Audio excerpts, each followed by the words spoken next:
Hi welcome to doctor NGR. ఈరోజు మనతో ఉన్నారు గైనకాలజిస్ట్ డాక్టర్ శకుంతల గారు. మరి శకుంతల గారు మనకి ఈరోజు గర్భిణీ స్త్రీలలో వచ్చే రక్తహీనత సమస్య గురించి అండ్ దాని సొల్యూషన్స్ గురించి మనకు వివరిస్తారు. ఎన్జిఆర్ ప్రేక్షకులకు నమస్కారములు. నా పేరు డాక్టర్ శకుంతల, గైనకాలజిస్ట్. ఈరోజు మనము కొన్ని కామన్ ప్రాబ్లమ్స్ ఇన్ ప్రెగ్నెన్సీ తెలుసుకుందాము. రక్తహీనత అనేది చాలా కామన్ ప్రాబ్లం గర్భిణీ స్త్రీలలో. ఈ రక్తహీనత గురించి ఎందుకు వస్తుంది, దీనివల్ల వచ్చే ప్రాబ్లమ్స్ ఏంటి, దీన్ని ఎలా అధిగమించాలని తెలుసుకుందాము. రక్తహీనత అనేది చాలా కామన్ మన ఇండియాలో కంపేర్ టు వెస్ట్రన్ కంట్రీస్. మన రక్తహీనత అనేది మన ఇండియా ఉమెన్స్లో చాలా కామన్గా ఉంటుంది. దీనికి అనేక రకాల కారణాలు ఉండవచ్చు.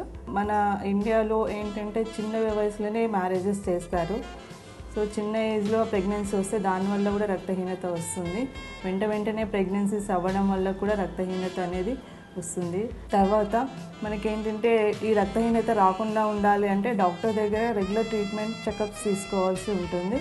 మంత్లీ చెకప్స్ తీసుకోవాలి. 28 వీక్స్ ప్రెగ్నెన్సీ అంటే 7 నెలల వరకు నెల చెకప్స్ రావాలి. దాని తర్వాత ఎవ్రీ 2 వీక్స్కి ఒకసారి 32 వీక్స్ వరకు రావాలి. దాని తర్వాత ఎవ్రీ వీక్లీ చెకప్స్కి రావాలి.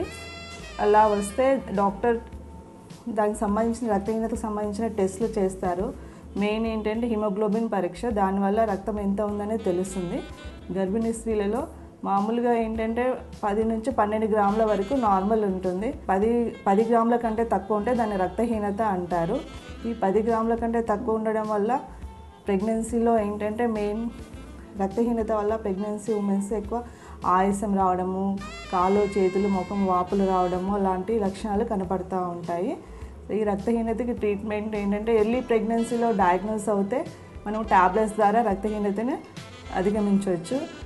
అదే లేట్ ప్రెగ్నెన్సీలో వస్తే అరౌండ్ 8 మంత్స్ ప్రెగ్నెన్సీలో వస్తే మన దగ్గర మేము ఇంజెక్షన్స్ స్టార్ట్ చేస్తాము. కొంతమంది మరి డెలివరీ టైంకి వస్తారు. ఆ టైంలో బ్లడ్ ట్రాన్స్ఫ్యూజన్స్ ఇవ్వాల్సి వస్తుంది, రక్తం ఇవ్వాల్సి వస్తుంది. కానీ ఆ రక్తం ఇవ్వడం వల్ల కూడా కొన్ని సైడ్ ఎఫెక్ట్స్ ఉంటాయి. మెయిన్ ఏంటంటే HIV ట్రాన్స్మిషన్స్, ఇంకా అనేక రకాల ఇన్ఫెక్షన్స్ ట్రాన్స్మిట్ అవుతూ ఉంటాయి. అలా కాకుండా ముందే డాక్టర్ దగ్గరికి వస్తే ఏంటంటే ఈ ట్యాబ్లెట్స్ వల్ల ఇంజెక్షన్స్ వల్ల రక్తహీనతని ట్రీట్మెంట్ ఇవ్వచ్చు అన్నమాట. సో అదే కాకుండా డైట్ కూడా చాలా ఇంపార్టెంట్. ఫుడ్ ఎలాంటి ఫుడ్ తీసుకోవాలంటే డైలీ ఒకటి ఉడకబెట్టిన గుడ్డు కానీ, తర్వాత నాన్ వెజ్లో కూడా మంచి ప్రోటీన్స్, హై ప్రోటీన్ డైట్ కానీ, దాంట్లో రక్తహీనత తొందరగా మనము అధిగమించవచ్చు. రక్తహీనతని తొందరగా ట్రీట్మెంట్ చేయొచ్చు. తర్వాత ట్యాబ్లెట్స్ కూడా ఉంటాయి. డైలీ ఒకటి ఐరన్ ట్యాబ్లెట్ వేసుకోవాలి ప్రెగ్నెంట్ లేడీస్ ఫస్ట్ నుంచి.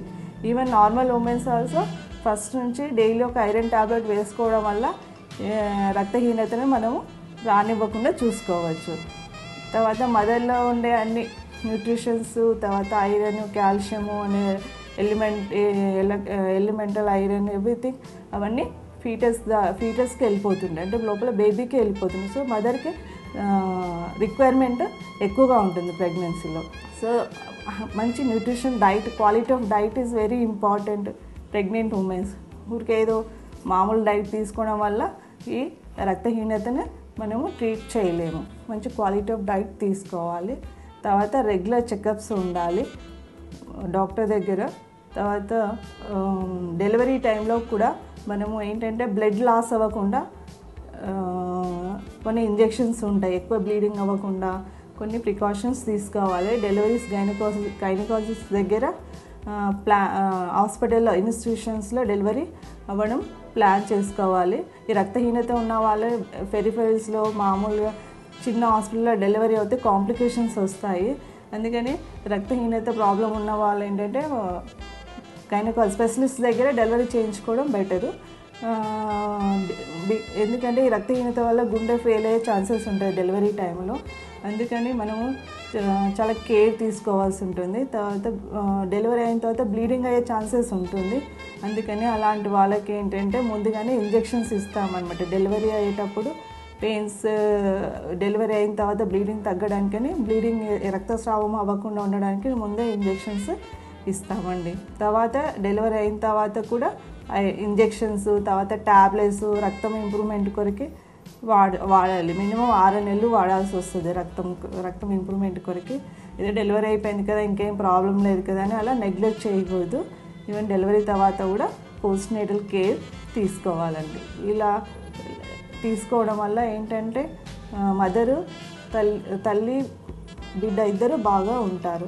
చూశారు కదండి, గర్భిణీ స్త్రీలలో వచ్చే రక్తహీనత సమస్య గురించి, మరి దాని పరిష్కారం గురించి తెలుసుకునే ముందు డాక్టర్ ఎన్జీఆర్ కార్యక్రమంలో ఒక విరామం.